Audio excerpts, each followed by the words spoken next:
花莲在今天下午2点03分发生了瑞士规模5.2的地震，震源深度15.3公里，属于极浅层地震。而在7分钟之后，寿丰乡再发生规模4.2地震，最大震度在花莲县达到了4级。地震测报中心分析，这2起地震是独立事件，成因是菲律宾海板块隐没到欧亚大陆板块，预估在未来几天余震不大，但是民众依旧是要提高警觉。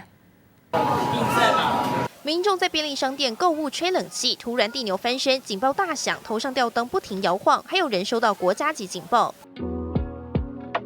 地震震央靠近花莲，鲤鱼潭即时影像监视器，地震当下明显上下左右摇晃。大鼻石山即时影像也因地震威力剧烈晃动。这起地震发生在10号下午2点03分，瑞士规模5.2，地震深度15.3公里，属于极浅层地震。震央位在花莲县近海，花莲县达到最大震度4级。紧接着过了约7分钟，又发生规模4.2地震，震央这回来到陆地，位在花莲县寿丰乡，花莲县最大震度2级。它后面的余震应该不会太多，也不会太大，但是民众还是要提高警觉，因为台湾地区就是一个地震发生相当频繁的一个区域。地震测报中心主任分析，10号接连2起地震，成因是菲律宾海板块隐没至欧亚大陆板块，与先前其他地震无关，属于独立事件。前地震测报中心主任郭凯文分析，规模5.2地震相当于0.03颗原子弹能量释放，震央位置距离1920年规模8.2的海沟型地震震央仅40公里，因此仍要注意这个区域未来是否会发生较大规模地震。